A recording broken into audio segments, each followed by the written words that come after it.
are being urged to assist in rebuilding our country, Nigeria. Senator Ben Murray Bruce, who made the call during Nigerian American Business Forum, NABF's inaugural conference in Tampa, Florida, said, Nigerians in the diaspora contribute $22 billion to our economy. You are the greatest foreign direct investor to Nigeria. You account for over 50% of the revenue of Nigeria. But you have no say. You pay the money, you have the right to vote. You will have the right to choose your president, your governor, your House of Assembly member, National Assembly member. You must have the right to vote. If you don't vote, you cannot be a part of the system. Fela Durotoye, a national builder, also believes that Nigerians in the diaspora have what it takes to assist in national building our beloved country, Nigeria. There is no nation known on earth that has been able to fulfill and maximize its potential without, in a way, some form of diaspora intervention. Obafemi Awolowo, Kwame Nkrumah, Jomo Kenyatta, I can go on and on. All of these guys were in diaspora when they came back home to try to fix their country. Why? It's very simple. Because diasporans have a higher level of mentality on the average than the mentality that created the problems of the nations that they were in. Excellent point. Did you hear what he just said? That those Africans, it's not just Nigeria. I know this program is about Nigerians going back home, but this is a program for all Africans, period, that have left Africa for whatever reason you have left, how many years you have been abroad. It is time for us to consider this. I'm glad Nigerians are beginning to put their heads together. But did you hear the statement he made? That because some of us have been privileged to live in the West, some of us are born in the West, some of us have been educated in the West, our mindset, our intelligence is a little bit higher. It's not to insult or to put down our brothers and sisters in Africa, but our mindset and what we think is a little bit more westernized and a little bit more better than our brothers and sisters. And like he's going to continue this speech, that the mindset of the Africans in the continent of Africa that is responsible for the problem of Africa, you don't expect that very mindset to solve the problem, to find a solution. It's insanity. You cannot solve the problem of this nation with the very same mindset and ideology that created it. Is insanity. So it's time for all of us that is abroad. Open our minds, open our heart. If we love our nation, it's not enough to say, I will pray for my nation. It's not enough to send a few dollars to your family members, even though those are also nice and appreciated. But we're going to have to go take another step further. That is to go back and do something. I know most of us, the reason why we don't want to leave America or the West, because we are comfortable to some certain lifestyle, some modernization, plumbing, electricity, running water. We are comfortable with these things. So we think about those things like, do we want to give that up? But somebody have to pay the price. America and the West was not always this modernized. A few people years ago came ahead and they paid the price. Some of them died to build up America the way it is. That we are benefiting and we are reaping the results of somebody else's blood, sweat, and tears to build America up. Can we be the one to go back with our blood, sweat, and tears to build up Africa? Maybe the generation after us will come and enjoy, or we just want to be selfish. We just want to enjoy. We don't care who suffered, who built it. We just want to reap what's the word I want to do? We just want to enjoy the resources, but we don't know how it got there, nor are we interested. The time has come. So it's not enough to say, I love my country, I love Africa, I send a few dollars every month, I pray for Africa, and that's it. That's as far as your love goes. God loved the world, and he sent his only son. So God's love for humanity cost him his son. Let your love for Africa cost you something. Hello? Contribute $22 billion to our economy.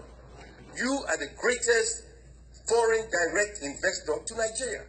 You account for over 50% of the revenue of Nigeria. But you have no say. You pay the money, you have the right to vote. You will have the right to choose your president, your governor, your House of Assembly member, National Assembly member. You must have the right to vote. If you don't vote, you cannot be a part of the system. Fela Durotoye, a national builder, also believes that Nigerians in the diaspora have what it takes to assist in national building our beloved country, Nigeria. There is no nation known on earth that has been able to fulfill and maximize its potential without, in a way, some form of diaspora intervention. Obafemi Awolowo, Kwame Nkrumah, Jomo Kenyatta, I can go on and on. All of these guys were in diaspora when they came back home to try to fix their country. Why? It's very simple. Because diasporans have a higher level of mentality on the average than the mentality that created the problems of the nations that they were in. And you cannot use a lower mentality challenge that has produced a problem. You can't solve it with that same level of thinking. That's correct. The second thing that you find out with diasporans is that diasporans have experienced what is still a future promise to people at home. Nigerians in diaspora are ready to make genuine contributions in rebuilding Nigeria. One of the Nigerians in the diaspora who yielded this clarion call is Dr. Austin Orete. Dr. Austin Orete is a medical doctor, an active member of Nigerian Business Forum, NABF, Isoko Association of North America, and a member of Nigerians in Diaspora, NIDO, Texas Chapter, USA.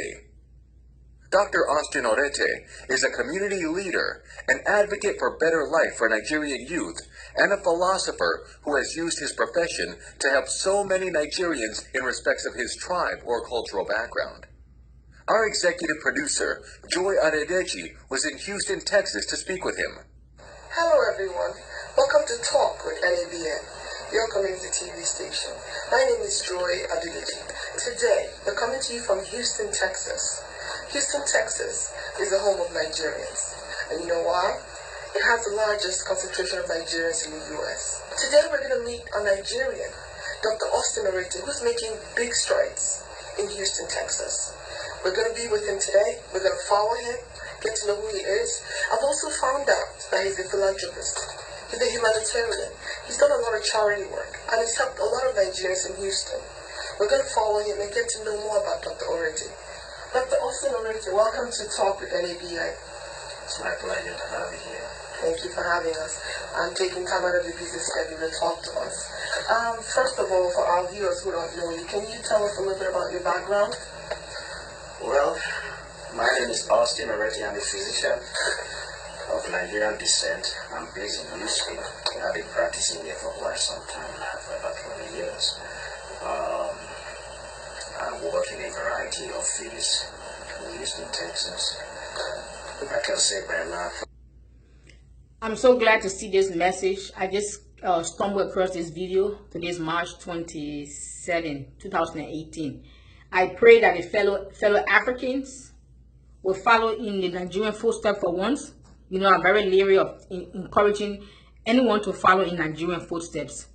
I mean, I don't have to tell you why. Nigerians will tell you why. But this is a move that I will encourage all Africans that have left our continent for a better life, for a greener pasture.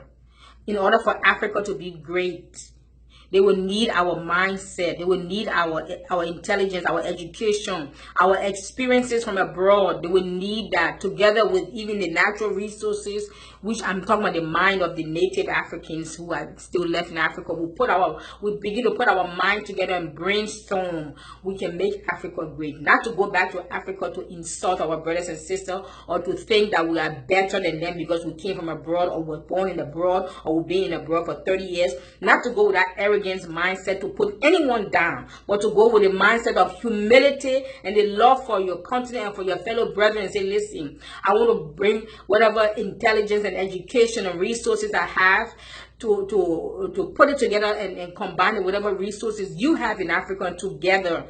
Nobody can build Africa by themselves. Nobody should come and say because we're from the West and we have the education, we have the experience, and we have the resources, and we have the connection, so we can do better. So the rest of you Africans who are in Africa, sit down and shut up. That mindset is not going to work. All of us together, put our heads together, bring together whatever resources we have and put on the table and begin to brainstorm together.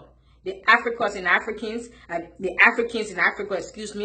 Africa abroad, the diaspora, those across from all over the world. If we come together, beloved, in Africa, we can make the continent of Africa the Garden of Eden that God intended for it to be in the beginning. So please, beloved, let this be a call to all Africans all over the world.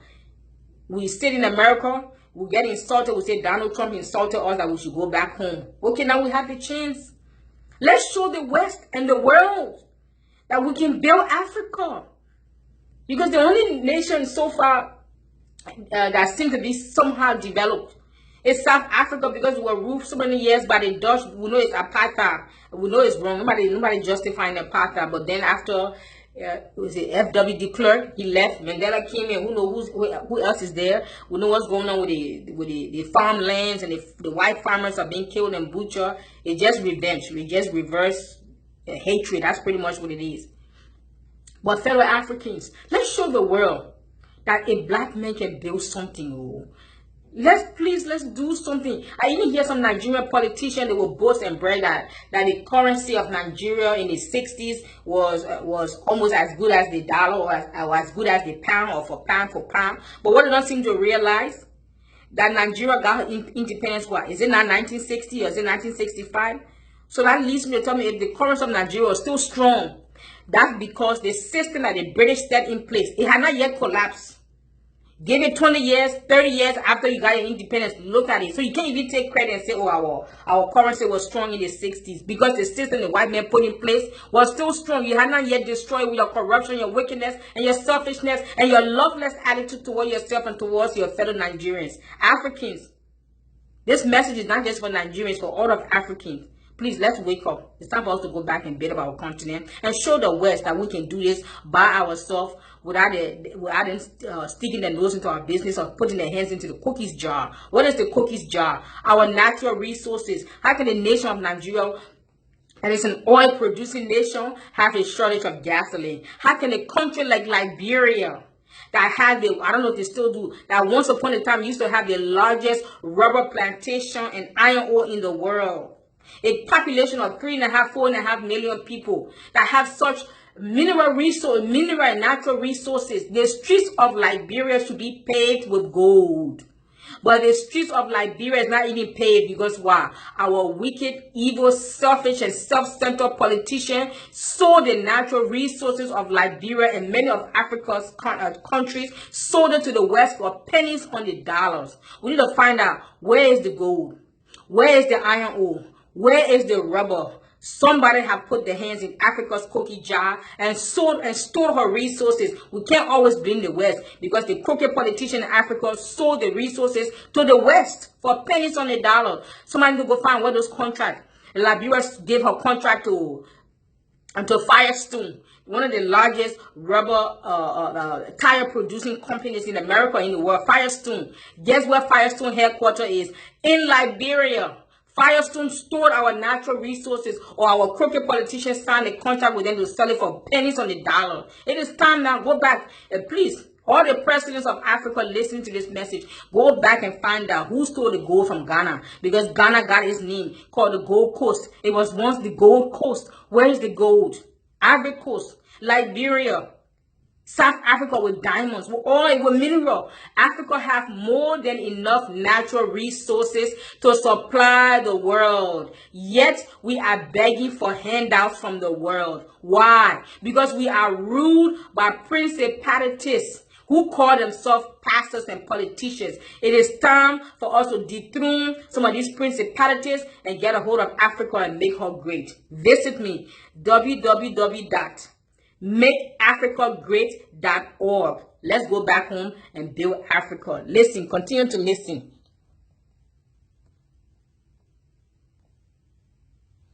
Excuse me. You have found out that you're a humanitarian, you're a philanthropist, and you've helped a lot of people. Can you tell us what inspired you to have such empathy for people, especially Nigerians, and wanting to help them? I can say I learned everything I knew today from my mother. She was an empathetic person. I decided to become a doctor so that I can give a feeling to those deep feelings within me, to be able to assist, to serve people in a better place. Medicine is about caring. That's true. To feel. So, Dr. Rinze, we know there are a lot of Nigerians who are going to politics. What makes you different from other politicians? Can you tell our viewers? Yeah, I am different because actually I have thought of the issues that affect my people. This is not a decision that was made out of flippancy. This is a decision that I arrived at after deep spiritual contemplation. I look at the suffering of my people every time I go here.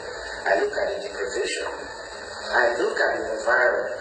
I say we are supposed to be the state that produces the most oil in the Federation, and this all we can show for it. Then I look at the caliber of leaders, people they call leaders. Then I look at the suffering of the youth. I say, this is a task that has to be done. You see, I'm okay here in America. I'm a physician. I do well. I can do without it, but this is not a journey for self-aggrandizement. This is a mission of service I'm trying to deliver. I talk especially to the youth. They have to participate in making sure that their future is not mortgaged and destroyed. So, Dr. Lete, do you have some kind of fear that you may not fit into the Nigerian political system with all this chaos about division and tribalism going on right now in Nigeria? First of all, we have to establish standards. All those division and tribalism is just among the masses. Those are artificial red herring that these politicians have created. When the masses are busy fighting each other, you are Yoruba, you are Hausa, you are this, they are busy, they are unified. The leadership is unified, they meet. They are unified for the purpose of stealing the belongings of these people. So while we're fighting and while they're fighting among themselves, they are busy buying houses, they are wiring money. So this is a purpose, this is what they call organized confusion that has been created by those who lead. It's a distraction. They distract the citizens to things that don't really matter to their daily lives.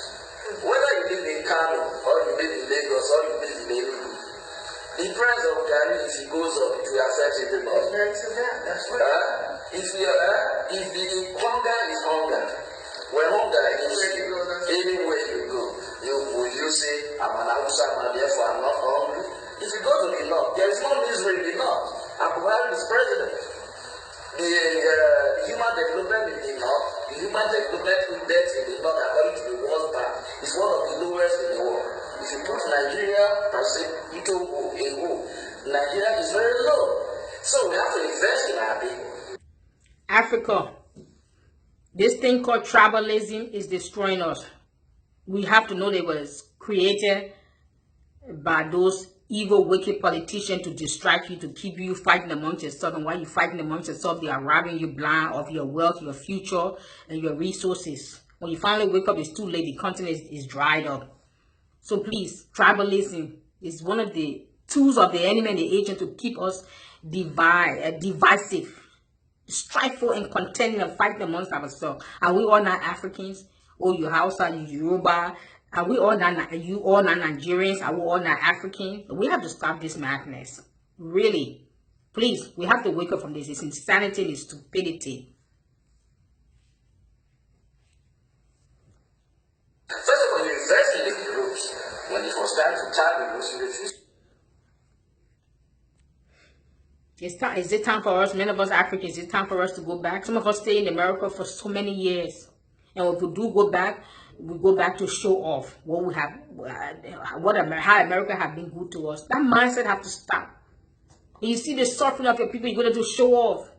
Then you come back and you feel comfortable. I beg of you, let's reconsider. Africa cannot be great with these wicked, evil leaders that have been stealing the resources of the continent for years. We have to rise up. So Liberia, Nigeria, Ghana, all the nations of Africa that have left, that are in the West, please, let's follow this footstep as the Nigerians are going back. Let there be a mass exodus back to Africa to make her great. Thank you.